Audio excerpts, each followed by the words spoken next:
चौबड़ाखाल विधानसभा के प्रभारी दर्शन दानू जी, एकेश्वर के ब्लॉक प्रमुख नीरज पांथरी जी और हमारे पूर्व ब्लॉक प्रमुख डंडरियाल जी, रतन सिंह बिष्ट जी, न्याय पंचायत प्रभारी दरबान सिंह असवाल जी, पूर्व मंडल महामंत्री रमेश रणा जी, राकेश सैनी जी, पदम सिंह गोसाई जी, डॉक्टर कमलेश जी, यशवंत सिंह रावत जी, सुमन डंडरियाल जी, सुरेश चंद्र डंडरियाल जी, लक्ष्मी चंद्र डंडरियाल जी, अब्बल सिंह बिष्ट जी, जसपाल सिंह बिष्ट जी, रणपाल सिंह बिष्ट जी, सत्य सिंह बिष्ट जी, भीम सिंह बिष्ट जी, संदीप बिष्ट जी, जितेंद्र सिंह बिष्ट जी और सभी मेरे सम्मानित महानुभाव, यहाँ पर डॉक्टर खिलजाल जी बैठे हैं, गंसोला जी बैठे हैं। ये चुनाव बड़ा महत्वपूर्ण है और जैसे कि आपको बताया कि पिछली कांग्रेस की सरकार ने डेनिस का प्रचार किया और आज आप देखेंगे कि उन्हीं के व्यापारियों को भी टिकट दिया जा रहा है। इस समय हमारी सरकार ने बहुत कुछ किया है, विकास के काम किए हैं। 8 से 10 तक, 11 से 12 तक जो क्लासेस हैं उनके बच्चों को 12,000 उनके खाते में डाले गए हैं जिससे कि वो टैबलेट खरीद सकें। रजिस्टर्ड युवक मंगल दल और महिला मंगल दलों को 14,000 उनके खाते में दिए गए हैं।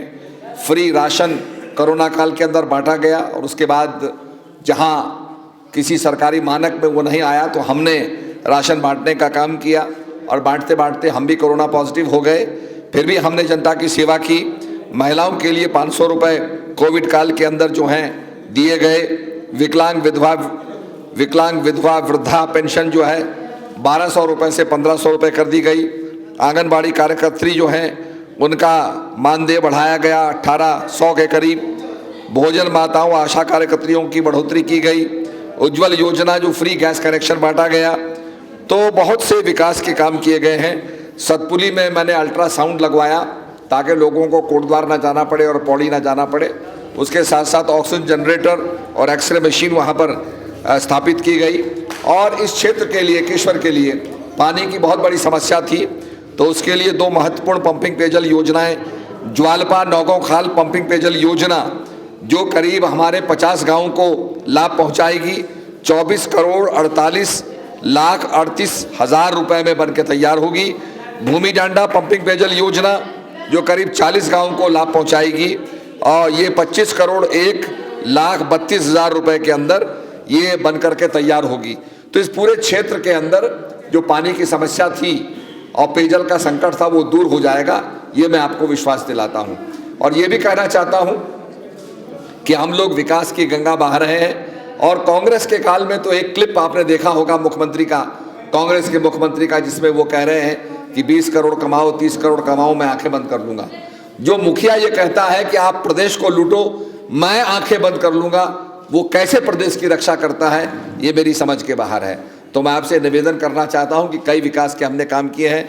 अभी जो हमारे डंडरियाल जी ने जो यहाँ बताया, एक सड़क की बात, आपने पुल की बात कही है, तो पुल के लिए राणा जी ने एक चिट्ठी दिखाई मुझे, तो उसकी कार्रवाई चल रही है। राणा जी ने बताया तो उस पर कार्रवाई चल रही है। जैसे DPR बनेगी उसकी सैंक्शन हो जाएगी, क्योंकि आचार संहिता लगी है। मैं कोई बात कमिट नहीं करना चाहता, पर उसके बाद उसमें कार्रवाई की जाएगी तो निश्चित रूप में यहाँ के पूरे व्यापार मंडल को और व्यापारियों को उसका लाभ मिलेगा, जिसके लिए हम लोग पूरी तरह से कटिबद्ध हैं। आपसे इस समय ये चाहते हैं कि कमल का आपने बटन दबाया तो धारा 370 जम्मू कश्मीर में खत्म हो गई। आपने कमल का बटन दबाया तो 500 साल पुराना जो राम मंदिर का झगड़ा था और मंदिर नहीं बन पा रहा था, जिसको कोई सरकार छूना नहीं चाहती थी, उसका मसला हल हुआ और आज भव्य राम मंदिर का निर्माण हो रहा है। आपने कमल का बटन दबाया तो आप देखेंगे कि जो काशी विश्वनाथ का परिसर था आज बहुत ज़्यादा विस्तार उसका हो गया है। आपने कमल का बटन दबाया तो स्यूसी और सतपुली झील दोनों स्वीकृत हो गई हैं। 116 करोड़ की लागत से आपके सतपुली झील बनेगी और ये झील बनने के बाद पहाड़ों के ऊपर जहाँ से झील दिखाई देगी वहाँ पर होटल बनेंगे, होम स्टे बनेंगे और पूरा एक ये टूरिज्म हब बनेगा। वैसे भी ये एजुकेशन हब बना हुआ है। आपने संतुधार की बात की अभी डंडरियाल जी ने, तो संतुधार नवोदय विद्यालय हमारा ही बनाया हुआ है। आपका जवाहर जो नवोदय विद्यालय वो भी हमारा बनाया हुआ है। पॉलिटेक्निक उधर बन गया, तो सारा एजुकेशन हब सतपुली बन गया। अब ये टूरिज्म हब बनने जा रहा है। वहाँ पर आपने देखा होगा मत्स्य विभाग के आगे हट्स बन गई हैं। इधर 4.5 करोड़ के अंदर TRH बन रहा है, कार पार्क बन रहा है 5 करोड़ के लगभग। तो ये सारा का सारा जो है एक टूरिज्म हब बन जाएगा, जिसमें लोग ज्वालपा के दर्शन करने जाएंगे, ताड़केश्वर के दर्शन करने जाएंगे, एकेश्वर के दर्शन करने जाएंगे और भुवनेश्वरी के दर्शन करने जाएंगे। ये सारे स्थान यहाँ पर जो है नज़दीक नज़दीक हैं। पूरा सतपुली झील के चारों तरफ परिसर के अंदर कैफेटेरिया, शॉपिंग कॉम्प्लेक्स ये सब बनेंगे, जिससे कि लोग वहाँ ठहर करके कॉफ़ी पिएं, चाय पिएं, जलपान करें और अपने बच्चों को बोटिंग करते हुए देख सकें। आपने देखा होगा नैनीताल में क्या है, एक झील है, पानी रोका गया है, झील है और झील के चारों तरफ वहाँ लोग बसे हुए हैं। यही उसकी रमणीयता है। आज सतपुली के अंदर भी वही होगा और निश्चित रूप में मैं मानता हूँ कि सतपुली, ये जो चौरस्ता है हमारे गढ़वाल का, ये बहुत इंपॉर्टेंट टूरिज्म हब बनेगा। लोग फिर जो लैंसडाउन आते हैं और ये कहते हैं आगे क्या है देखने को, आगे क्या है करने को, वो निश्चित रूप में सतपुली जरूर आएंगे और यहाँ पर जो है जल क्रीड़ा करेंगे। इसके साथ साथ दीबा के डांडा जो अलसवान भगवती का जो स्थान है, जहाँ से सनराइज दिखा देता है। मुझे दार्जिलिंग जाने का मौका मिला और मैंने दार्जिलिंग में देखा कि टाइगर हिल के ऊपर बैठ करके लोग सनराइज देखते हैं, 4 बजे जाते हैं। इसी प्रकार से आपको भी सनराइज दिखाई देगा। उसके लिए हमने 10 लाख सैंक्शन कर दिए हैं ताकि सड़क का अच्छी तरह से निर्माण हो जाए। हम तो उसमें रोपवे चाहते थे, पर रोपवे की हमें जगह नहीं मिली जहाँ पर उसको बनाएं, और कोविड काल के अंदर उसके अंदर अभी रुका पड़ा है, पर निश्चित रूप में भविष्य के अंदर उसको संवारा जाएगा। अभी हमने वहाँ पर जो है पगडंडी बनाई है ताकि आराम से आप पहुँच सकें। तो पूरे क्षेत्र के अंदर चाहे कालिंगा भगवती हो, एकेश्वर हो, ताड़केश्वर हो, ज्वालपा हो, ये मैंने भगवती सर्किट के अंदर एक धार्मिक सर्किट के अंदर इसको डाला है, जिससे कि आने वाले समय में हमें बड़ा लाभ मिलेगा। हमारी एक श्रवण कुमार योजना है जिसमें हम बुजुर्गों को तीर्थ स्थान ले जाते हैं, तो हमने उसमें ज्वालपा धाम ताड़केश्वर को रखा है ताकि हमारे बुजुर्ग यहाँ आकर के यात्रा करें और दर्शन का लाभ प्राप्त करें। तो मैं आपसे ये कहना चाहता हूँ, सूसी झील हो, सतपुली झील हो, इससे पानी का पर्कुलेशन बढ़ेगा। और बड़े सौभाग्य की बात है कि मेरा जो ड्रीम प्रोजेक्ट था ऋषिकेश टू कर्णप्रयाग, आज ब्यास घाट में स्टेशन बन रहा है और हमारे सतपुली वालों के लिए अब केवल रेलवे स्टेशन 45 किलोमीटर दूर है। तो ये अपने आप में बहुत बड़ी उपलब्धि है।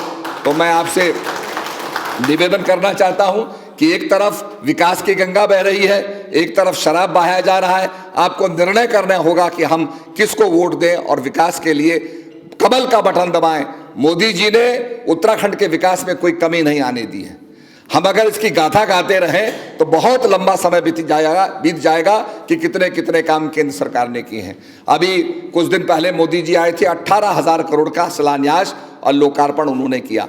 केदारनाथ को भव्य बनाया, बद्रीनाथ को भव्य बना रहे हैं और ये बहुत बड़ी बात है हमारे लिए, क्योंकि हमारी जो लाइफ लाइन है यही बद्रीनाथ, केदारनाथ, यमुनोत्री, गंगोत्री यात्रा है। अगर उत्तराखंड की पहचान है तो यही 4 धाम है, परंतु हम एक कदम उससे आगे बढ़े हैं। हमने नीति घाटी के अंदर टिमरसन महादेव को मैंने एक टूरिस्ट पॉइंट बनाया है ताकि शीतकाल के अंदर वहां पर एक शिवलिंग बनता है, जैसे अमरनाथ में बनता उसी प्रकार से शिवलिंग बनता है। और हम चाहते हैं कि शीतकाल के अंदर यात्रा हो और लोग वहां जाकर के उसका दर्शन प्राप्त करें। तो हम चाहते हैं कि शीतकाल के अंदर जब बाजार बंद हो जाता है और यहाँ पर सब लोग पलायन कर जाते हैं, तो हम चाहते हैं टूरिज्म फिर भी प्राणवान होगा, फिर भी चलेगा, तो हमारा उत्तराखंड के अंदर आर्थिक रूप से हमारी संपन्नता जो है, हमारी इकॉनमी चलती रहेगी। इन्हीं शब्दों के साथ, मेरी योजना के साथ हम लोग काम कर रहे हैं, प्लानिंग के साथ काम कर रहे हैं। कोरोना काल के अंदर फ्री वैक्सीनेशन मोदी जी ने लगवाई।